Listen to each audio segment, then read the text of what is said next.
내 일, 너의 비즈니스 또는 너의 워크, 너의 일들 이런 것들을 세우라, 셋업해라. 잘 바깥의 것들을 아웃사이드에 있는 것들을 잘 세우라. 그리고 들에서 밭에서 내 자신을 위해 준비하고 이후에 너의 집을 세우라. 우리 시편 말씀에 여호와께서 집을 세우지 아니하시면 세우는 자의 수고가 헛되다 이렇게 표현했을 때 그때 이 집은 단순한 하우스가 아니라 패밀리를 말한다는 것을 알게 됩니다. 우리가 집이라고 하는 것은 외부로부터 보호해주고 지켜주는 행복한 어떤 상태의 그런 공간을 우리가 집이라 이렇게 부르는데 여호와께서 집을 세우지 아니하시면 집을 행복한 집으로 세우려고 그렇게 아무리 안달을 해도 세우는 자의 수고가 헛되다 이런 표현으로 시편에서 언급하고 있듯이 집이란 단순히 빌딩을 말하는 것이 아니라 가정을 말합니다. 오늘 본문은 우리 인생들이 가정이라고 하는 그 따스한 또 행복한 공간을 세우기 위해서 노력하게 되는데 그 노력에는 순서가 있음을 가르치는 것입니다. 어떻게 해라? 먼저 바깥에서의 일을, 내 일을 세우라.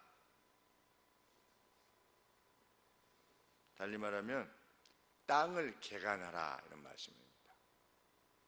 쟁기질을 하고 씨뿌림을 행하고 수학의 수고를 기울이라 이런 말씀입니다.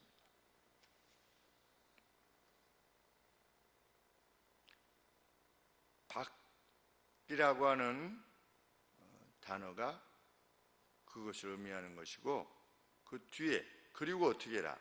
밭에서 예비하고 밭에서 준비하고 여기서 밭이라고 하는 것 곧 가축과 열매들이 자라나는 곳 그곳에서 수고를 기울여라. 앞쪽과 바깥쪽이라고 하는 것과 또 들이라고 하는 것이 의미하는 바가 가슴에 아마 들어오시는 줄 압니다. 밭에서 일을 해라. 가지치기와 거름을 줌에 있어서의 그 수고를 기울여라. 쟁기질하고 씨뿌림하고 또 가지치기하고 거름 주고 이 모든 과정들이 한마디로 말하면 수고를 기울여라. 너의 삶의 현장에서 네 따스한 가정을 참으로 원한다면 그것에서 먼저 힘을 다하라고 하는 것입니다. 그래서 이러한 노력들을 통해서 가족들을 부양하기에 충분함이 있도록 온갖 힘을 다 써라 이런 말씀입니다. 그리고 나서 집이라고 하는 평안과 안녕이 준비되어질 것이다. 근면, 성실을 통한 가정을 적절하게 공급하기 위한 그런 추천을 행하는 것입니다. 우리 자녀들이 열심히 공부하고자 함이 그런 목적이고 또 우리가 매일같이 열심히 살려고 하는 이유가 바로 그것인 줄 압니다. 우리 매일 일을 하게 되는 것, 열심히 땅을 개간하는 것이라 그렇게 믿게 되는 것입니다. 마치 좋은 집을 위해서는 제목과 돌들이 준비되듯이 우리의 성실한 노력들, 근면이 자신의 삶의 터전을 견고하게 만들어줄 것이며 행복하게 만들어줄 것이다. 그런데 이 시대는 하나님의 말씀과 자꾸만 반대로 가고 있는 것입니다. 남이 무엇을 해주기를 바라는 방향으로. 그래서 내가 지금 행복하지 못한 삶을 사는 것은 마치 외부로부터 무엇이 공급되지 않아서 내가 살아가는 땅에 어떤 상황들이 너무 안 좋아서 자꾸만 외부의 탓을 돌리는데, 성경은 땀을 열심히 흘리면서 개간해라, 가지치기를 해라 라고 권하는 것입니다.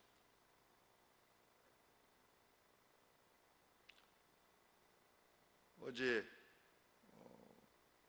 미술품 경매하는 거기서 일을 하시는 분이 TVN인가 라고 하는 데서 나오셔가지고 그 세계에 대해서 이렇게 말씀하고 계시는데, 우리 이중섭의 소보다 더 우리나라 기존의 그 경매 낙찰가에 있어서 이중섭의 소가 하나 껴있고 또 다른 분의 작품이 하나 껴있는데, 나머지 8점은 어떤 한 화가의, 우리나라 화가인데 화가의 작품이랍니다.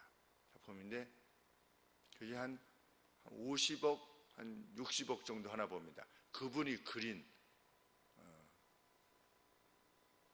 그 화폭이 한 이만한 것, 여기서부터 한 이만한 그림 하나가 그런데, 그게 한 비용까지 포함해서 한 50억 정도 하는 것을 우리나라 경매 총 최고 낙찰가 10개 중에 8개 정도를 그린 분의 작품인데, 그 작품을 소개하면서 그분은 점으로 그림을 그린답니다. 우리가 봐가지고서는 이 추상화라서 잘 모르겠습니다.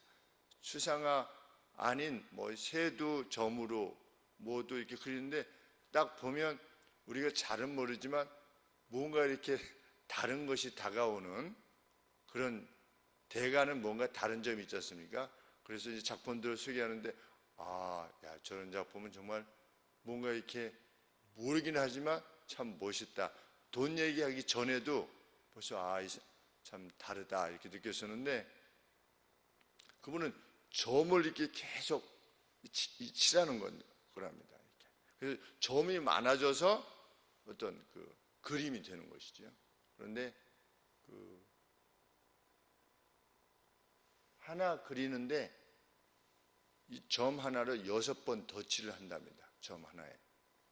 6번이죠. 그런데 한 작품에 10만의 점이 있답니다. 10만 개의 점. 그러니까 곱하기 6 하면 60만 개죠. 그러니까 이거 하나 만드는데 60만 번을 찍어야 된답니다.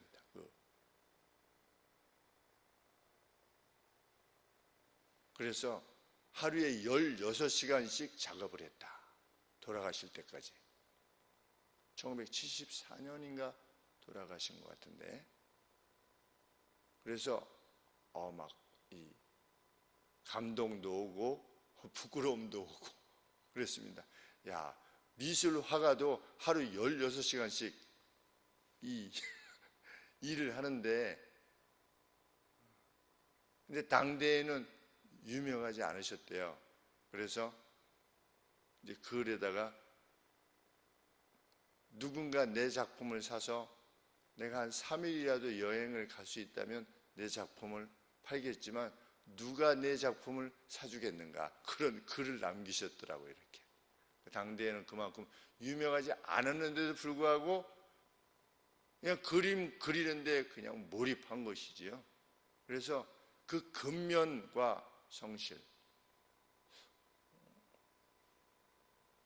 그분이 크리스찬인지 아닌지 모르겠습니다. 그러나 크리스찬이라면 정말 멋있는 것이고, 또 크리스찬이 아니라 그러면 오히려 부끄러움을 우리에게 주는, 16시간 말씀 준비를 해야 되지 않냐. 이 미술하는 사람도 그런데.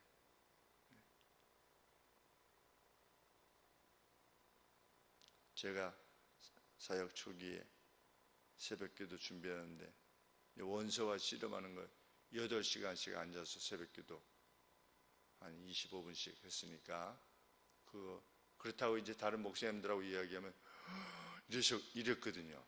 새벽기도 그거 짧게 하는데 8시간을 준비해서 와 이랬었는데 8시간이라고 했는데 이분은 돌아가실 때까지 변함없이 16시간을 그렇게 하셨다는 말씀을 듣고 그분에게 주어지는 영예 그럴만하구나 이런 생각을 하게 되었습니다. 근명과 성실이 이루는 영예, 그렇죠? 그리고 그것이 이루어내는 가정의 평화와 안녕, 풍족함 이것들을 누리게 하시는 것이 하나님의 선하신 뜻이지요. 우리 야곱이 그 못된 외삼촌 밑에서 20년간을 추위와 더위와 싸웠다.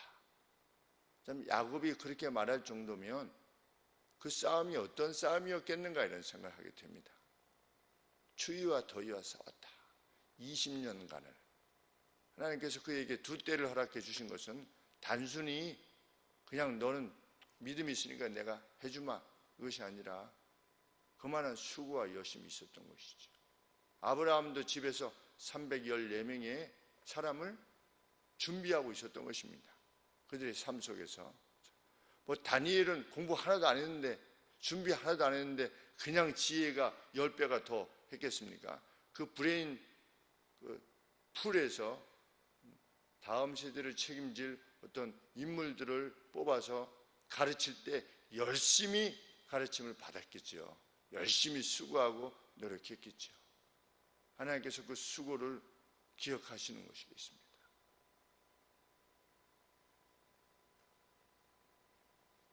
집을 세우려는 사람은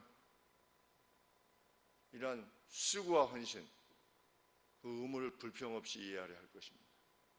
저도 캐빈에 가서 이렇게 밤에 리포트를 쓰는데 영어로 써야 되니까 무슨 영어가 우리나라 저것도 아니고 제가 영어를 특별히 잘하는 것도 아니고 그러니까 그걸 준비하려면 얼마나 힘이 드는지 그래서 몇 번은 한 3일 밤, 4일 밤을 거의 못 자고 3박 4일 정도를 못 자고 그걸 쓰면서 어떤 생각이 들었냐면 내가 그냥 사역하면 되는데 왜 내가 여기 와서 이 고생을 하고 있나 이런 생각까지도 들 정도로 정말 힘이 들었던 때가 있었던 것 같습니다.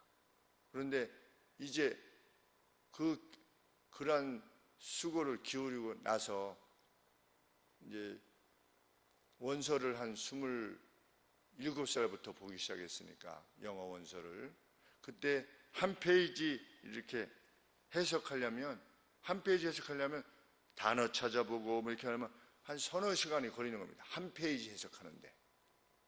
그런데 그 날들이 계속 되어지니까 30년이 지나니까 이제는 단어를 그렇게 깊이 안 봐도 익숙해져서 그래서 좋은 내용들을 그냥 한글 읽듯이 읽어 내려갈 수 있음이 얼마나 감사한지 그러니까 성실한 노력과 근면에 있어서의 분투 매일의 삶에 있어서